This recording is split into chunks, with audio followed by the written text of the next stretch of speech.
Muy buenas noches. Son las 19 horas en punto del sábado 16 de mayo de 2020. Estamos en el Palacio Nacional de México, en la Ciudad de México. Vamos a iniciar la conferencia de prensa diaria sobre la situación de COVID-19, la pandemia causada por el nuevo coronavirus SARS-CoV-2. Hoy estoy yo nada más y me voy a centrar en varias cosas. El informe técnico. Posteriormente presentaré los municipios de la Esperanza y explicaré por qué el concepto de municipios de la Esperanza. Y también platicaremos sobre la inmunidad de rebaño, que es un tema que ha sido de interés. Y abrimos a preguntas y respuestas. Entonces me voy a parar. Déjame traerme mi teléfono. Hoy cumplimos 55 días de la Jornada Nacional de Sana Distancia y nos restan 15 de la Jornada Nacional. Aquí empiezo recordándole a la audiencia, a la ciudadanía, al pueblo de México, a las y los ciudadanos, que no ha terminado la Jornada Nacional de Sana Distancia. Estos 15 días que le restan son extraordinariamente valiosos para mantener la mitigación, la reducción de los contagios de COVID en la medida en que estemos en casa, en la medida que no vayamos a el espacio público, en la medida en que no abran todavía las empresas grandes, medianas, pequeñas o muy pequeñas que no están cumpliendo actividades esenciales. No pueden abrir todavía, no pueden y no deben, en ninguna parte del país. En ninguna parte del país. Esta es la jornada nacional y eso implica que esta es una disposición de carácter general de la Autoridad Sanitaria Nacional para todas las entidades públicas, sociales y privadas que tienen actividades de trabajo que no sean clasificadas como esenciales, que no fueron clasificadas como esenciales. No pueden abrir ni deben abrir. Si en su localidad usted identifica que hay empresas, comercios pequeños o medianos o grandes negocios que abrieron y que no son actividades esenciales, usted puede darse cuenta que en su locación, en el sitio donde usted reside, están haciendo una acción que no contribuye con el control epidémico. Y la acción que se haga hoy va a tener consecuencias dentro de aproximadamente 10 días. Pueden incrementar los contagios si hoy, sábado 16 de mayo, están abiertas las actividades económicas. O si ustedes salen a la calle, interactúan con unos otros, van a reunirse con otras personas, la consecuencia va a ser que en 7 a 10 días va a haber mayor cantidad de contagios. Destaco la Ciudad de México porque tenemos la impresión de que en particular en la Ciudad de México hubo un relajamiento de las medidas de la Jornada Nacional de Sana Distancia, se aprecia cualitativamente mayor cantidad de tránsito, tanto peatonal como de autos. Entonces, no ha terminado la Jornada Nacional de Sana Distancia y es especialmente importante en las grandes urbes, en la zona metropolitana del Valle de México. Esto incluye los municipios conurbados del Valle de México que están en el Estado de México, la Ciudad de México y las demás ciudades que están cercanas a la Ciudad de México. Pero desde luego también Monterrey, Nuevo León, donde tenemos noticias de que empezaron a abrir bares y restaurantes, y desde luego también Guadalajara, que son las dos siguientes ciudades en las que podría crecer en grandes proporciones la epidemia. Si hoy están abiertas actividades económicas no esenciales en esas ciudades, en 15 días esas ciudades van a tener un repunte de la epidemia de una manera sumamente difícil de controlar. Vámonos a la siguiente. En la situación mundial, tenemos 4.425.485 personas que desde que empezó esta epidemia, en los primeros días de enero de 2020, han sido registradas como personas que se contagiaron por COVID. 26% de ellas son de los últimos 15 días, de los últimos 14 o 15 días, y representan 1.158.525. La tasa de letalidad global ha estado cambiando, ha estado oscilando en el mundo y ha estado alrededor de 7 en promedio, ha llegado hasta 7.4, por momentos desde 6.5 y en este momento está en 6.8.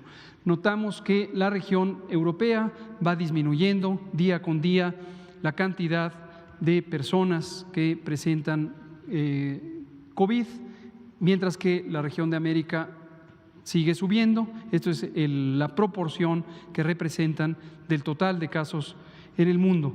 Y el Mediterráneo Oriental hay que estar muy pendientes porque empieza a crecer como una de las zonas predominantes de COVID. La siguiente.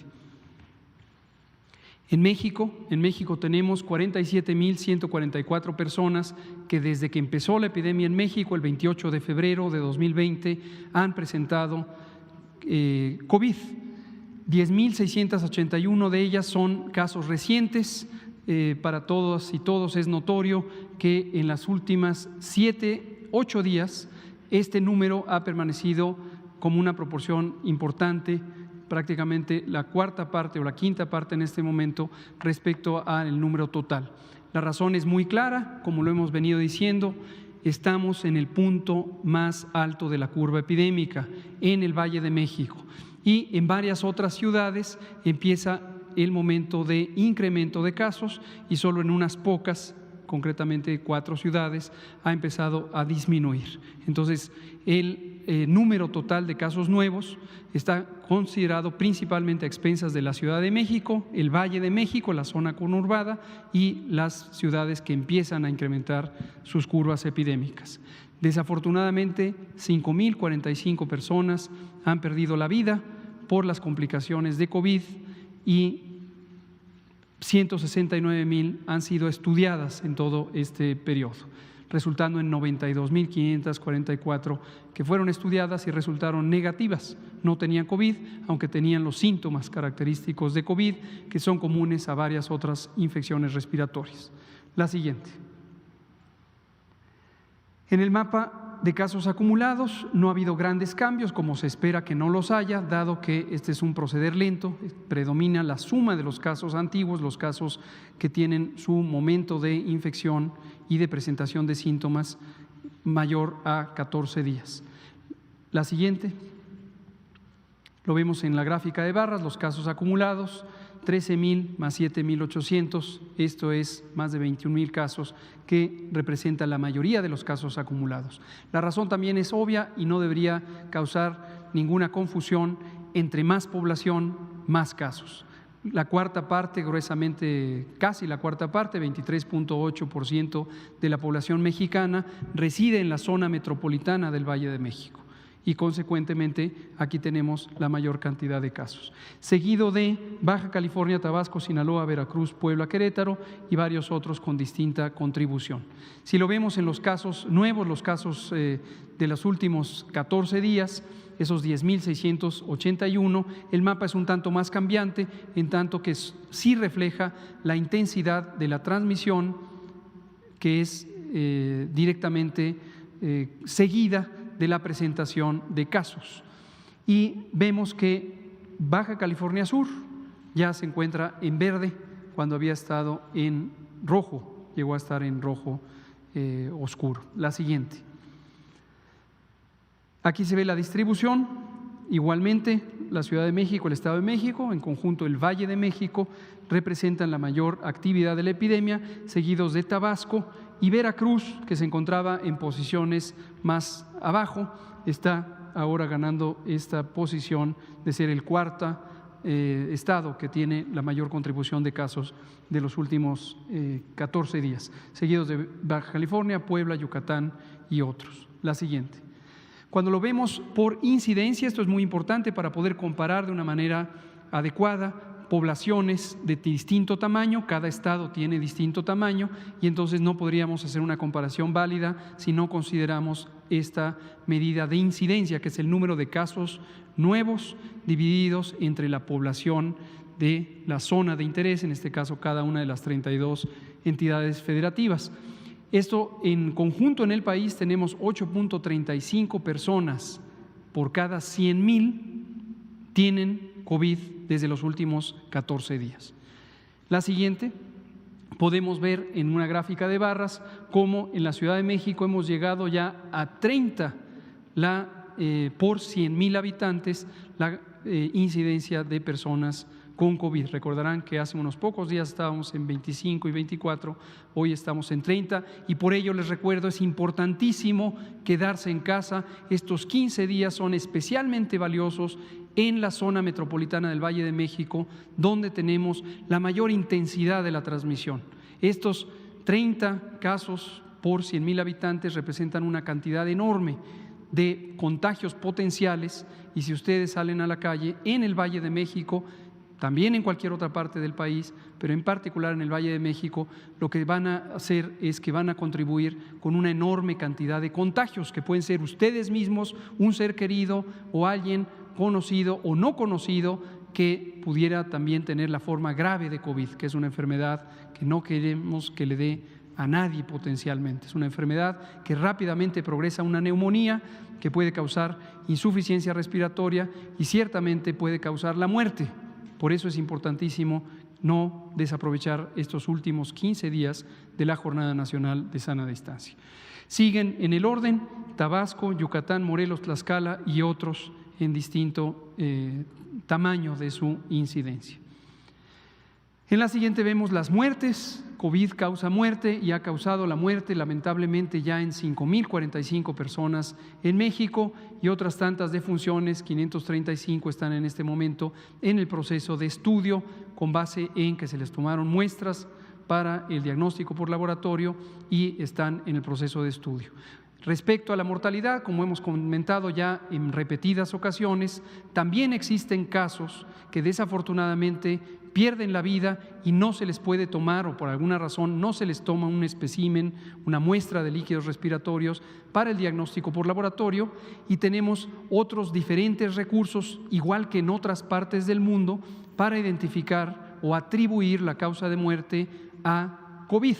Las personas que fallecen y tienen los signos y síntomas clínicos de COVID, ya sea los clínicos, los radiológicos, deben ser consideradas como casos probables de COVID, de acuerdo al lineamiento que el gobierno mexicano estableció desde el 13 de abril en correspondencia con las recomendaciones de la Organización Mundial de la Salud y la Clasificación Internacional de Enfermedades. De modo que los certificados de defunción de personas fallecidas con distintos síndromes que podríamos decir de manera gruesa corresponden a neumonías deben ser considerados como casos probables de COVID. Los certificados de defunción correspondientes están y deben ser llenados con una causa presunta de muerte que sea COVID, que está ya apropiadamente clasificada y especificada en este lineamiento desde el 13 de abril de 2020. En su momento, no en esta fase aguda, que están cerrados las operaciones en múltiples oficinas públicas, incluyendo los registros civiles, en su momento se harán los procesos de dictaminación y análisis de mortalidad, como se hacen en otras partes del mundo, en Estados Unidos, en Europa, en Canadá, en muchos lugares que utilizan sistemas estadísticos y de vigilancia epidemiológica semejantes a los que también utiliza México. Y en ese tiempo, cuando conozcamos la magnitud estimada o identificada de la mortalidad y la letalidad de COVID en México, por supuesto que lo anunciaremos y lo daremos a conocer con todos los detalles analíticos que corresponda para un mejor entendimiento de este fenómeno. La siguiente, por favor.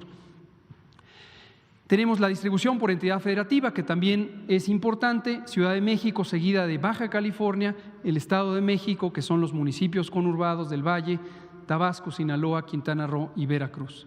En la siguiente podemos ver los casos, pero ahora por su fecha de inicio de los síntomas, no por su fecha de registro.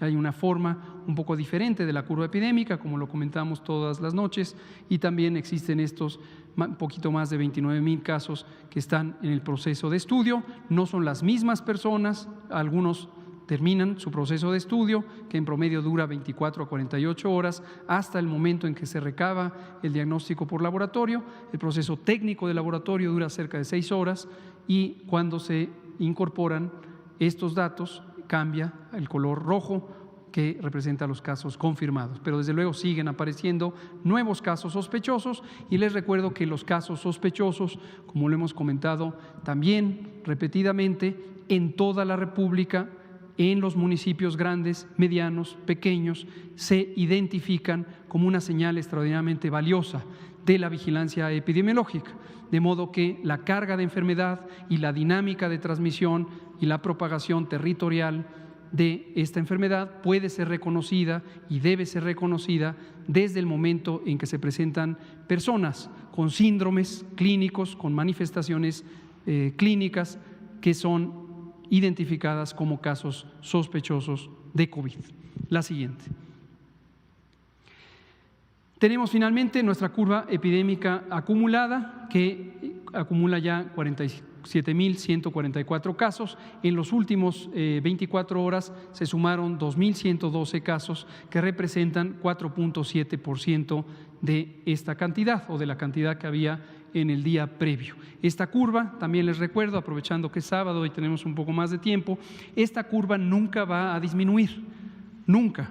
Lo que puede hacer esta curva en un momento dado es cuando la velocidad en la que se suman, en la que se presentan nuevos casos cada día, ya tenga una inclinación diferente. Eventualmente llegará un punto en donde ya va a ser completamente plana, pero nunca va a presentarse hacia abajo. Esto lo digo porque sigo apreciando que algunas personas, incluidos comunicadores de los medios públicos, presentan a veces un poquito de interpretaciones alternativas, vamos a llamarle de esta manera, respecto a lo que quiere decir el famoso aplanamiento de la curva epidémica. No tengan la expectativa de que esto va a cambiar hacia abajo, nunca, porque esto es la suma de casos acumulados de COVID. En su momento, cuando vaya reduciéndose la ocurrencia de nuevos casos, empezará a tener esta forma plana y será completamente horizontal cuando ya no haya contagios. Todavía nos falta mucho tiempo para eso, nos faltan varias semanas, posiblemente meses, en la medida en que otras localidades diferentes a la Ciudad de México están precisamente en las fases iniciales de la epidemia o en las fases intermedias.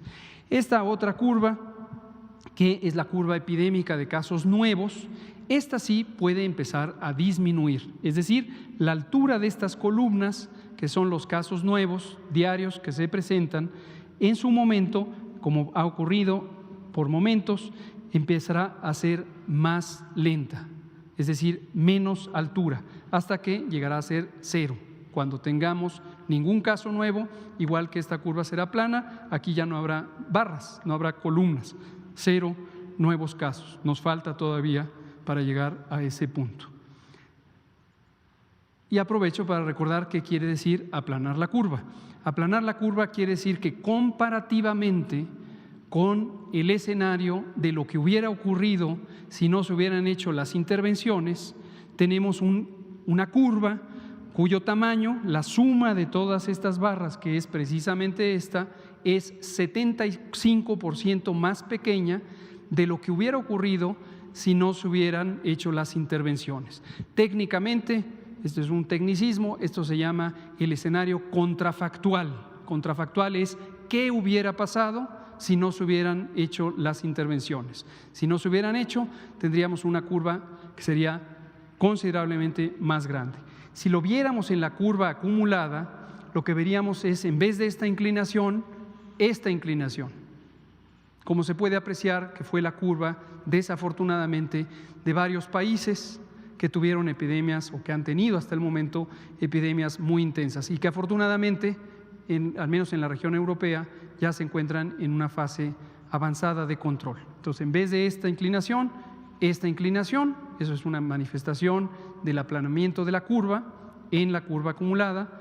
En vez de esta altura, hubiéramos tenido esta altura, y eso es una manifestación, la comparación del aplanamiento de la curva. La siguiente, por favor. De 734 hospitales que han sido designados para el manejo de COVID, tenemos 707 que notificaron en las últimas 24 horas su ocupación hospitalaria y que representan 14.144 camas disponibles y 8.435 que están ocupadas. Son 37% de la suma de esos dos números. La siguiente. En esta gráfica de barras que representa los porcentajes de ocupación, vemos en el extremo derecho con las letras NAC la magnitud nacional de la ocupación hospitalaria y es 37% en conjunto para toda la suma de estos hospitales y sus camas. Y si lo vemos por entidad federativa, empezando por el sitio con la mayor ocupación hospitalaria, es la Ciudad de México, 73% ocupada, le sigue el Estado de México, 58%, Guerrero, 54%, Baja California, 52%, Sinaloa, 45% y así respectivamente. La siguiente. Estas son la ocupación de camas que han sido destinadas para pacientes críticamente enfermos, primariamente las unidades de terapia intensiva y, en segundo lugar, las que fueron reconvertidas para recibir a pacientes en estado crítico. Les recuerdo que empezamos con 1.400 camas en existencia en nuestro Sistema Nacional de Salud y gracias a los distintos esfuerzos de expansión y reconversión hemos llegado a más de 8.500 camas para personas críticamente enfermas. Y el sitio más ocupado ahorita es Sinaloa, le sigue Baja California, le sigue el Estado de México y ahora está la Ciudad de México con 56%. En terapia intensiva ya no es la Ciudad de México el sitio con la mayor ocupación hospitalaria, lo cual puede ser una señal aún temprana, pero de el inicio de la estabilización de la curva epidémica. La siguiente.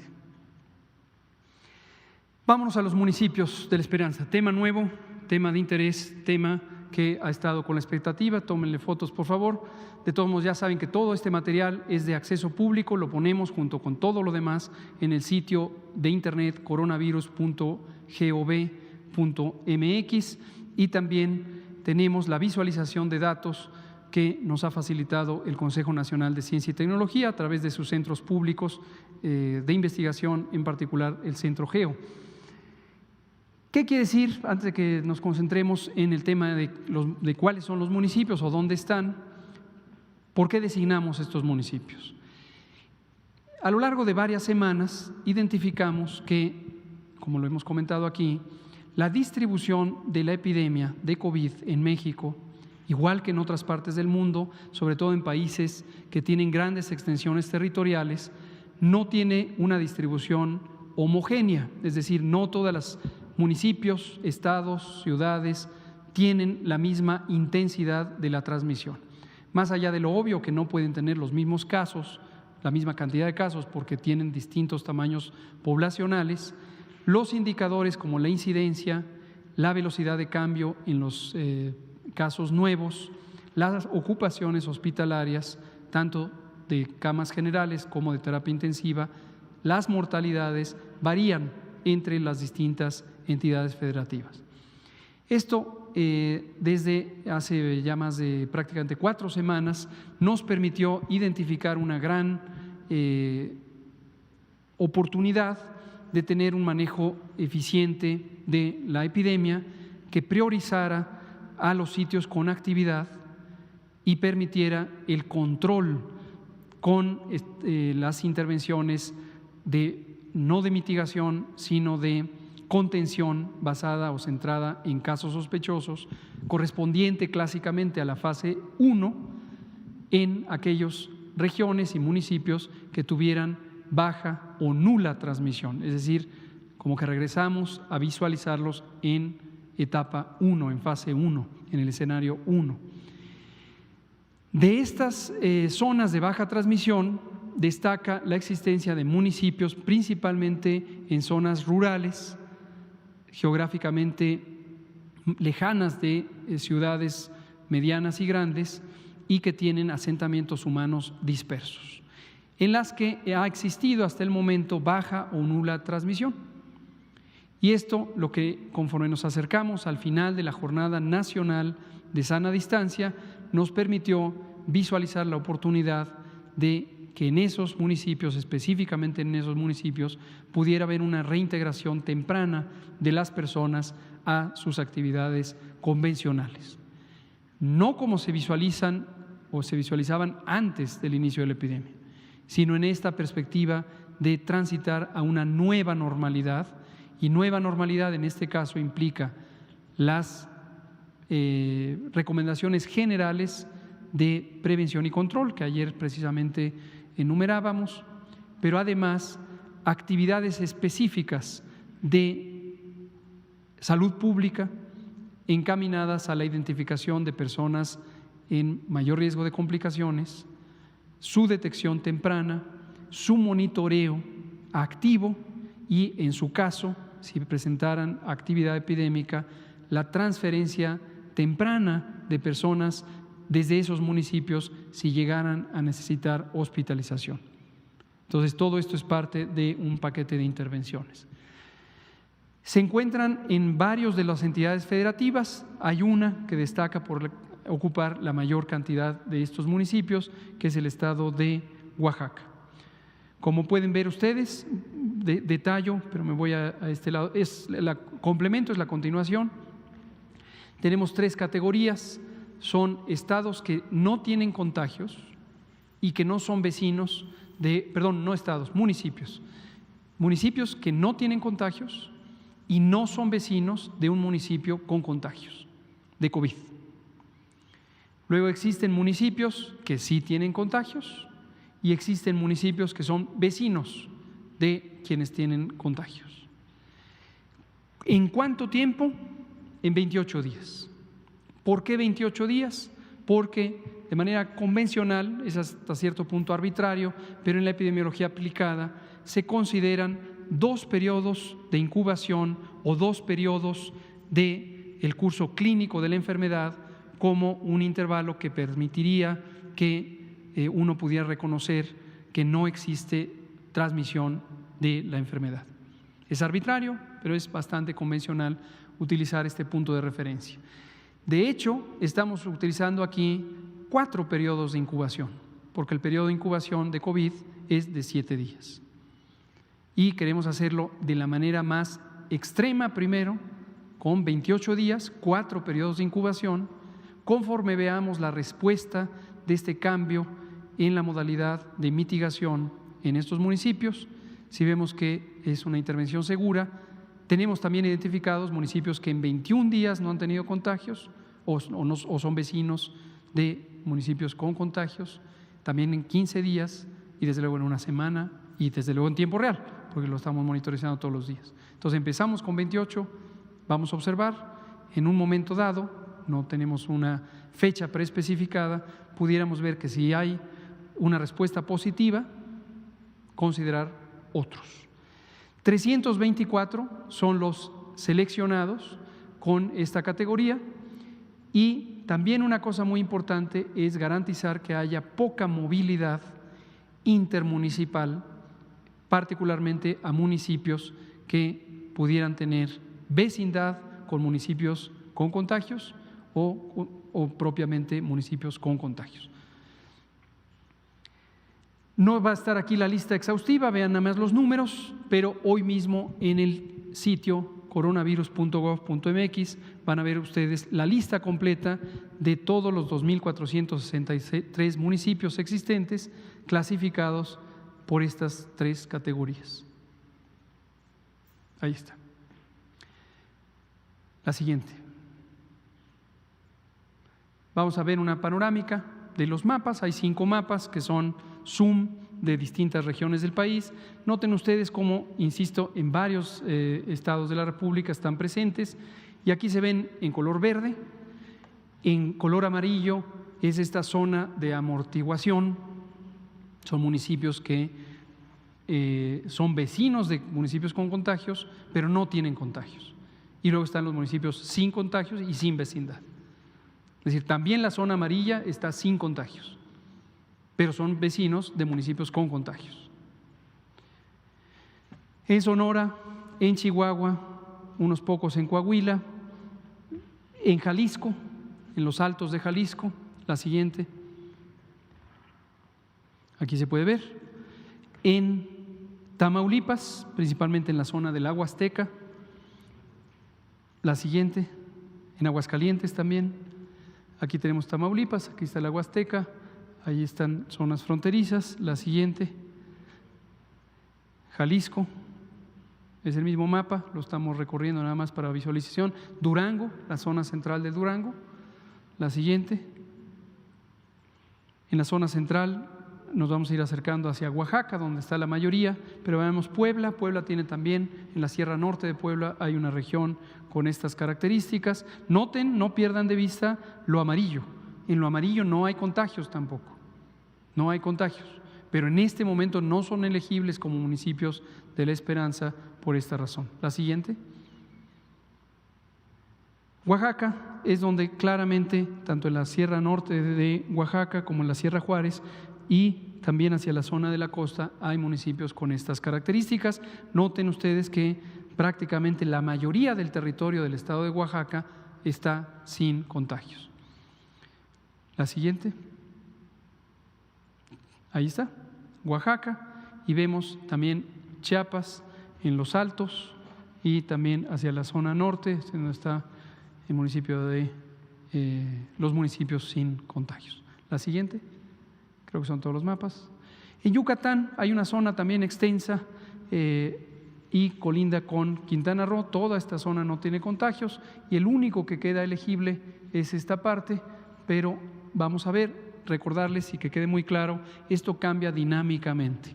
En un momento dado que los municipios verdes tuvieran a un vecino que empieza a tener contagios, pues desde luego el vecino se pasa a rojo, el verde se pasa a amarillo. Y si ese verde empieza a tener contagios, se pasa a rojo y ya no se puede considerar elegible. En ese momento se procederá de acuerdo a disposiciones locales, pero con recomendaciones federales. La recomendación será cerrar la movilidad en el espacio público, cerrar la movilidad en el espacio público.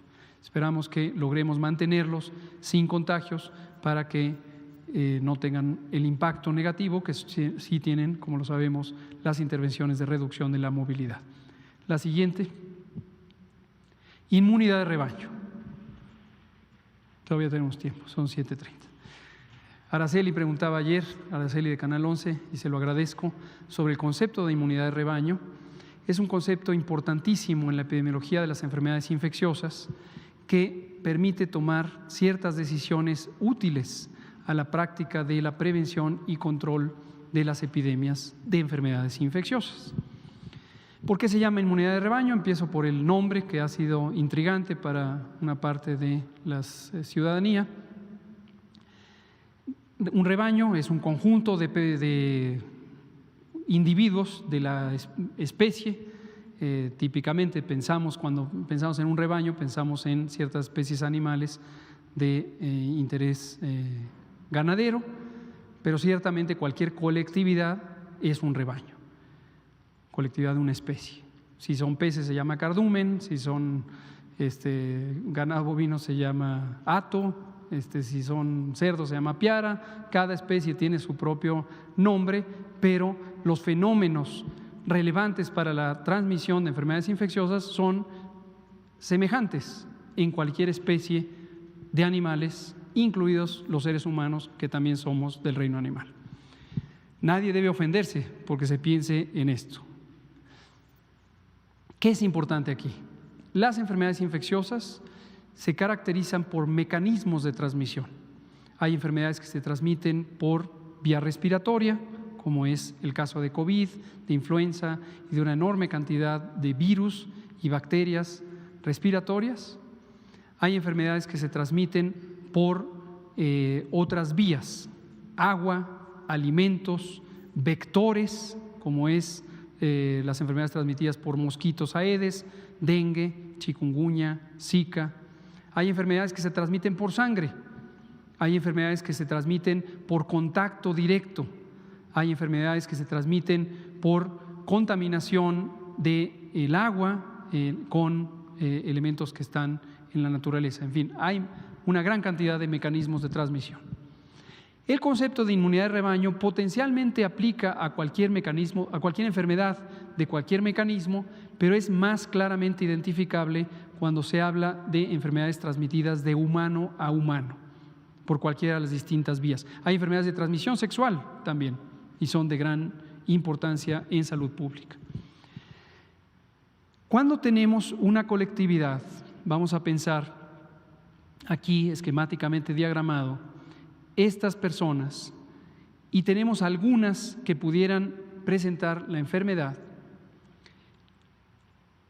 podemos interactuar solo con un número limitado de otras personas en nuestra vida diaria, y esto depende de nuestra conducta social. También depende de nuestro espacio físico, dónde vivimos, etcétera. Pero no interactuamos al mismo tiempo con todas las personas existentes. Y puede ser que algunas de esas personas con las que interactuamos inicialmente seamos todas y todos susceptibles a una enfermedad. Es el caso de una epidemia de enfermedad emergente como COVID, donde nadie en el mundo antes de los primeros días de enero tenía inmunidad hacia COVID, porque es una enfermedad nueva. De modo que interactúe con quien interactúe, va a haber un contagio a cierta probabilidad. No quiere decir que todas las interacciones humanas son garantizado que van a resultar en contagios. Hay muchas características que determinan por qué no todos los encuentros, todos los contactos entre una persona infectante y una persona susceptible, una o más, resultan en contagios. Finalmente, para que haya una cadena de transmisión o la propagación de la enfermedad, se requiere que una persona infectante, vamos a pensar que fuera yo, contagie a alguien. No me le deseo ni a mí, ni a usted, ni a nadie. Es un ejemplo esquemático, luego no vayan a decir que públicamente le deseo el contagio a alguien. Vamos a pensar que yo tengo COVID y yo interactúo con alguno de ustedes y esa persona se contagia de COVID. Pero pasan los días y, suponiendo que ese sea el caso, nos curamos del COVID, como ocurre en 8 de cada 10 personas sin factores de riesgo. Y vamos a pensar que desarrollamos inmunidad, ya somos biológicamente resistentes a COVID. Si llega una persona infectante y esa persona interactúa con nosotros, si me permite usarla de ejemplo, usted y yo, que seamos inmunes a COVID. Alguien viene aquí e interactúa con nosotros y se va. Nosotros ya no podemos ser contagiados y entonces representamos una barrera a la capacidad contagiante de la nueva persona que llegue para contagiar. Si somos 2 y esa persona interactúa con otros, todavía puede contagiar a otros. Pero si somos 4, es menos probable que contagie. Si somos 6, 8, 10, 12 de esta comunidad, donde estamos cerca de unos 40 personas, entre mayor cantidad de personas inmunes, menor probabilidad de que alguien contagiante infecte a los que restan. No se necesita llegar al 100% porque los que estemos inmunes somos una barrera a esos contagios. Y esa es la idea de lo que se pone aquí como un ejemplo hipotético. Si el 80% de la población es inmune, 4 de cada 5 personas que se encuentren con el individuo infectante, 4 de 5 es 80%, ya no pueden contagiar y por lo tanto ya no se puede propagar la enfermedad. Y la metáfora o la imagen del rebaño es precisamente eso. Es un rebaño, es un grupo que pone una barrera a los contagios. Finalmente, entre más contagiante sea la enfermedad, hay enfermedades con poca frecuencia de contacto, hay enfermedades muy eficientes para contagiar. Una de las enfermedades del ser humano más contagiosas es el sarampión. Y de hecho muchos de estos conceptos se han planteado sobre el sarampión. Entre más contagiante sea la enfermedad, más grande necesita ser el porcentaje de personas que son inmunes para que se logre el punto crítico de protección que confiere la inmunidad de rebaño. Entre más contagiante. Enfermedades menos contagiantes pueden tener el punto de inmunidad de rebaño sin llegar a un porcentaje tan alto. Pero prácticamente nunca se necesita que el 100% de personas sean inmunes. Termino diciendo esto, bueno, dos cosas, una relacionada con COVID y otra general. La general es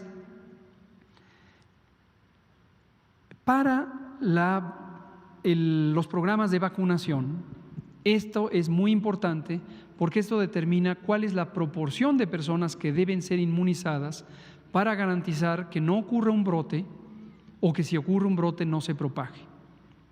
Y con el ejemplo de sarampión, es tan transmisible que se necesita garantizar coberturas efectivas de vacunación superiores al 95% para evitar brotes de sarampión. Si empiezan a fallar las coberturas de vacunación y se encuentra un número apropiado de personas que no son inmunes, puede estallar un brote de sarampión. Sarampión, ya dije, es una de las enfermedades más infecciosas del ser humano. COVID tiene un nivel de contagiosidad que es superior al de la influenza, inferior al del sarampión. Y algunas estimaciones indican que necesitaríamos 70% de personas inmunes en cualquier población, en México, en Alemania, en Suecia, en Estados Unidos, para que el efecto de inmunidad de rebaño contribuyera al agotamiento de la epidemia. Y esto es muy importante. Termino diciendo, la estimación de la proporción de personas inmunes es uno de los elementos importantes para las decisiones de salud pública respecto al final, cuando se levantan por completo medidas de mitigación, medidas de control. Les pongo un ejemplo que conozco por haber sido partícipe del mismo, la pandemia de influenza 2009 en México. Este estudio, que es un estudio de una encuesta serológica, lo hicimos precisamente en esos tiempos con el propósito de llegar a la decisión de si podíamos o no levantar el estado de emergencia. Y en la encuesta encontramos que la encuesta la hicimos en febrero, marzo de 2010. La epidemia había empezado en abril de 2009. Y encontramos que en febrero, marzo, hicimos primero una encuesta utilizando especímenes de sangre, de bancos de sangre. 67% era la estimación de personas inmunes a la influenza H1N1. Y eso fue presentado como evidencia al Consejo de Salubridad General y se determinó, junto con otros elementos, que era seguro levantar el estado de emergencia. Entonces, para COVID también estamos planeando ya, y ahora me siento para abrir a preguntas y respuestas, también estamos planeando ya hacer encuestas serológicas, encuestas que nos permitan reconocer la proporción de personas en México que tienen inmunidad a COVID. Son varios ejercicios de encuesta que estaremos haciendo, algunos tienen que ver precisamente con los lineamientos técnicos para la seguridad sanitaria en el trabajo, de los que hemos estado hablando recientemente, para hacer encuestas en los ámbitos de trabajo, en las empresas, particularmente las empresas medianas y grandes, y también la encuesta nacional de salud y nutrición, que a partir de 2020 es una encuesta anual. Esta es una encuesta que conduce el Instituto Nacional de Salud Pública, ya la estamos planeando para que incluya un componente COVID y también una cero encuesta COVID. Vamos a abrir a preguntas y respuestas. Le damos a Araceli, que era quien preguntó por la inmunidad de rebaño. Usted sigue, usted que está pendiente desde hace unos días. Luego nos vamos acá con Carlos y ahí nos vamos siguiendo. Gracias por exponerlo. ¿Hay alguna, hasta este momento, hay alguna estimación de porcentaje con los números que ya han presentado que nos pudiera decir en qué posición se encuentra México en relación a esta población inmune de la que habla? Porque con base en estos datos que está dando, de eso depende, ¿no?, que se regrese todos los municipios a la nueva normalidad. Y preguntarle si esta encuesta que están anunciando ¿contempla pruebas o solamente es la encuesta? Gracias, Araceli. Cuando decimos una encuesta serológica, quiere decir una encuesta, es decir, una entrevista para hacer el reconocimiento de ciertas características demográficas, sociales y también del curso de enfermedad. Va a haber preguntas sobre usted en los últimos 30 días ha tenido fiebre, tos, etcétera, entre otras preguntas, pero después la toma de un espécimen de sangre, ese espécimen de sangre se le extrae el suero es el componente líquido de la sangre tiene líquido, proteínas y células, glóbulos blancos, glóbulos rojos y plaquetas, pero de la parte líquida, que es el suero, ahí se hacen estudios para identificar los anticuerpos. Y hay 2 clases de anticuerpos relevantes, hay 5 clases, pero las que son relevantes para esto son los anticuerpos tipo IgM, que son de fase aguda, empiezan a aumentar sus concentraciones en los primeros pocos días después de la infección y duran generalmente poco tiempo, 4, 5, 6 meses. Y están los IgG que permanecen, tardan más en iniciar y permanecen. Ahora, aquí quiero dejar algo muy claro. Una de las limitaciones que enfrenta el mundo entero es que, a pesar de que han pasado ya más de 3 meses, 4 meses del inicio de esta epidemia, no existe una evidencia científica sólida, consistente, de consenso sobre cuándo empiezan a aumentar los anticuerpos respecto al día de la infección, hasta cuánto y en la concentración suben, cuánto duran y, lo más importante, si la concentración que se puede observar significa protección biológica. En algún momento estoy seguro que esta información encontrará consenso y será extraordinariamente útil, ¿no? Entonces, y aquí doy una noticia no muy estimulante de algunas encuestas serológicas que algunos países ya empezaron a presentar públicamente. Nueva York presentó una, el estado de Nueva York, hace ya como 4 semanas, donde encontró 23%. Francia acaba de publicar en la revista Science la semana pasada, el Instituto Pasteur, un muy elegante estudio que es en parte basado en una pequeña seroencuesta y en mucho en modelación matemática, y encuentra o estima 11% de inmunidad poblacional. Y el Ministerio de Salud de España, justo el viernes o jueves, presentó resultados preliminares de una encuesta serológica y reconoce 5%. Necesitamos llegar a 70%. Entonces, y en México no, al menos como un esfuerzo de gobierno, no hemos iniciado ninguna, entre otras razones porque es más conveniente esperar el momento en donde hay el declive de la curva epidémica, porque de otra manera la información de ahorita deja de ser relevante después. Entonces, a menos que de inicio se encuentre ya títulos muy altos, digamos, proporciones muy altas de personas inmunes. Estamos planeando la encuesta nacional de salud y nutrición ya para que arrancara en julio. Estamos ya trabajando con eso, con el Instituto Nacional de Salud Pública. Y aprovecho para agradecer al doctor Juan Rivera Domarco, director general de este instituto, y a todo el equipo científico, no solo por este esfuerzo, sino por mucho de la asesoría científica que tenemos y que proviene de este instituto. Con mucho gusto. ¿Quién seguía? ¿Quién dijimos? Va usted y va usted.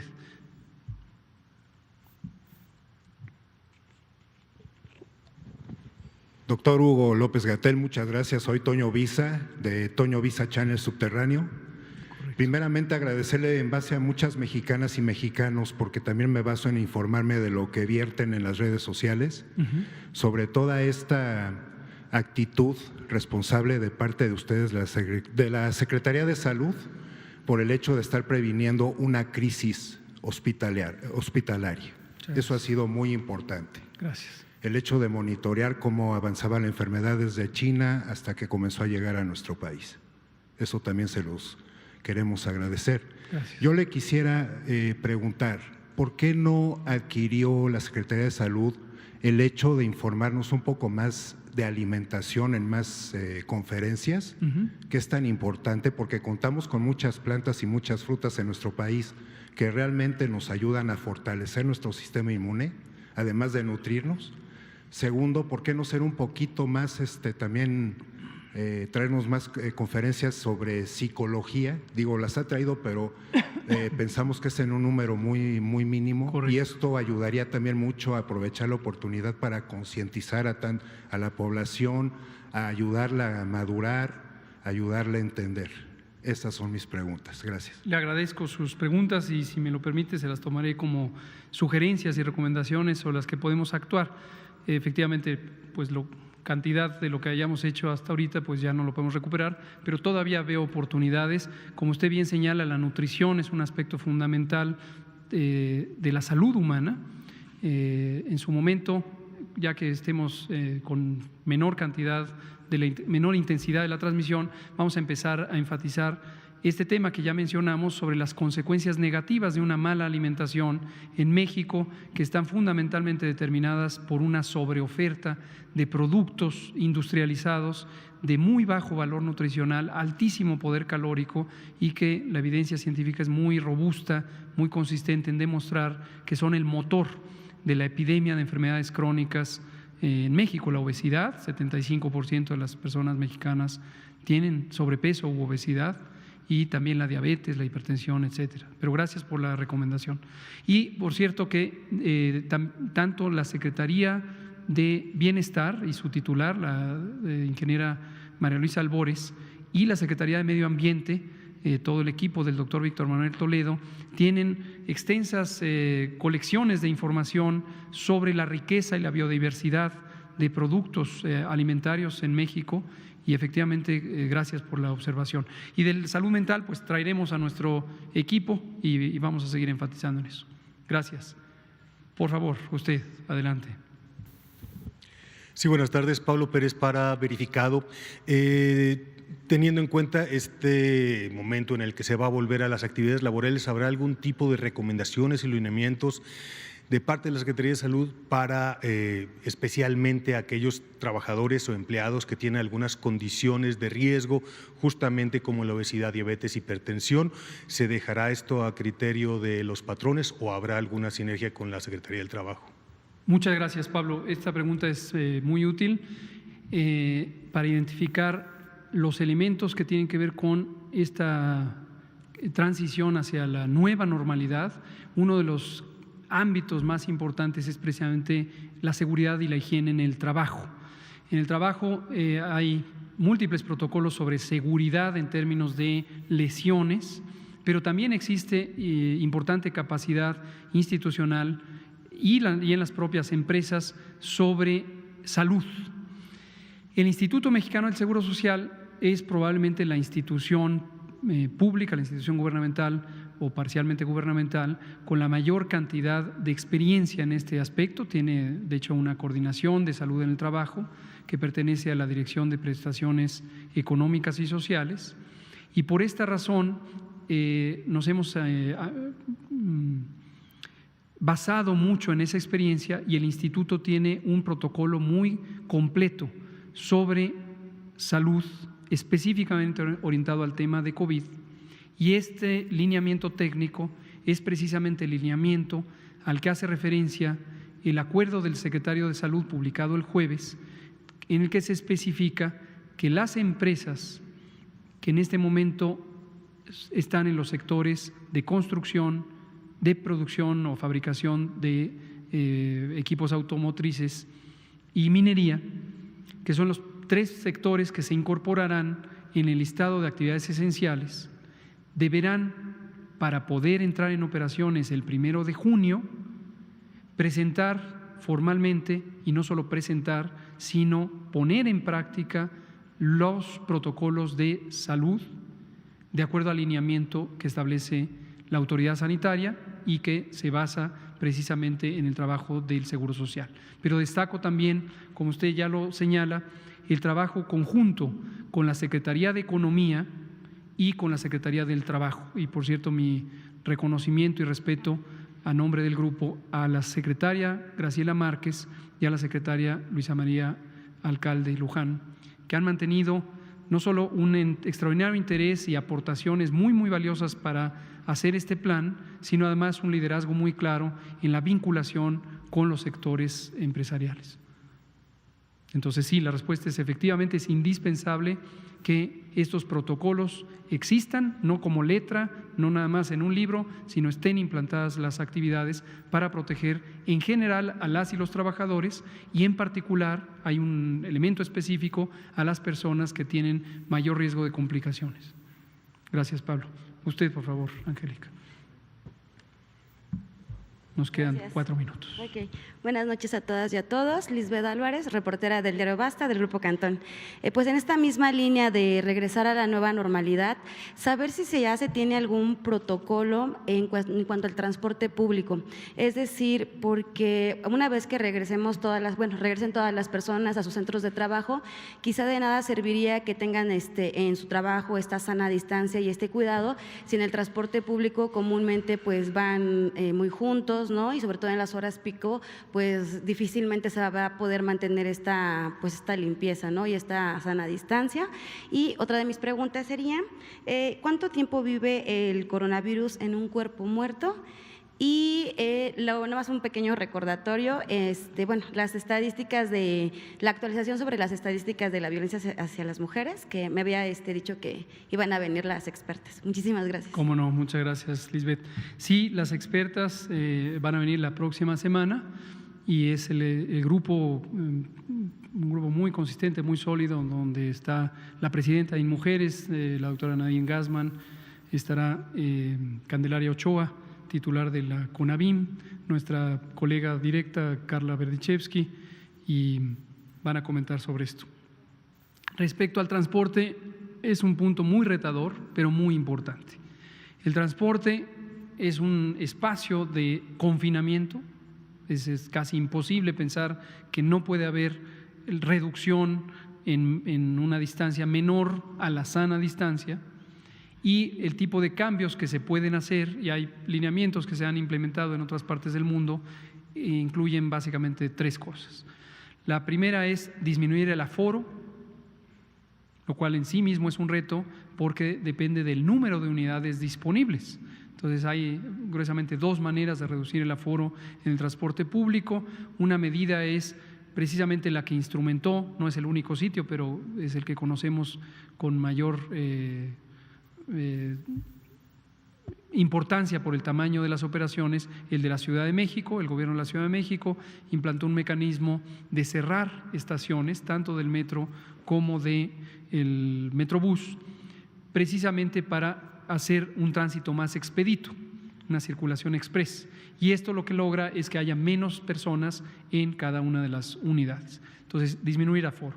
El otro es, también en disminuir aforo incluye restricciones al número de espacios que pueden ser ocupados, tanto en quienes van de pie como quienes van sentados.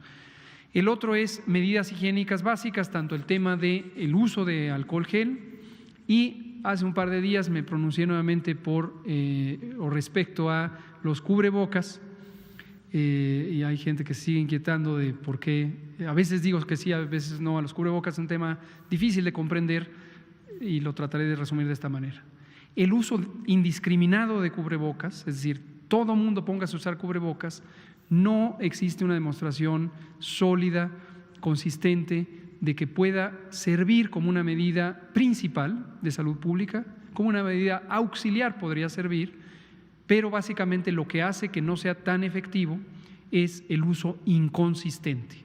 El que ya lo he dicho muchas veces, el que se lo pone, pero a los 20 minutos se cansa, se acalora, le pica y entonces se toca la cara, lo cual es un mecanismo efectivo de transmisión, o lo trae de gargantilla, o se lo quita, etcétera, o lo comparte, o lo deja en la mesa y ya lo tocó alguien más. Entonces hay muchas razones por las que el uso generalizado no es muy confiable como mecanismo principal. Quien quiera ponérselo, que se lo ponga. Nomás cuide, como afortunadamente es el caso de los que están aquí, de usarlo consistentemente.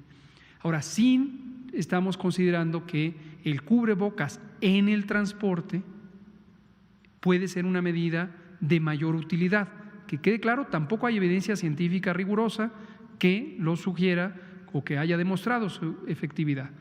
Pero en la medida en que el transporte es un espacio natural de confinamiento, queremos tener un mecanismo adicional de reducir la transmisión por la barrera. Entonces son los 3 que hasta el momento están considerados. Muy bien, pues creo que… no, ya no nos da tiempo, Carlos. Usted empieza mañana. Nada más rápido, mañana reven los municipios, el lunes tienen clases o cómo va a estar. De los municipios de La Esperanza, estos municipios, gracias Carlos, los municipios, esto lo vamos a comunicar formalmente mañana a los gobernadores de los estados relevantes y la gobernadora de Sonora, ya lo saben porque hemos tenido conversaciones, pero la lista se las vamos a hacer de conocimiento formal, porque si ellas y ellos deciden, el lunes podrían empezar a operar los municipios correspondientes, los que están en verde. Pero queda claro, si ellas y ellos deciden que no, están ejerciendo sus facultades como autoridad sanitaria estatal, y si deciden que no, no hay ninguna contraposición o pleito o animosidad con el gobierno federal, simplemente el gobierno federal ha dicho, pueden, ellos deciden si quieren o no hacerlo efectivo. Y incluye la actividad escolar en los municipios verdes, solamente en los municipios que han sido identificados como municipios de La Esperanza. Muchas gracias.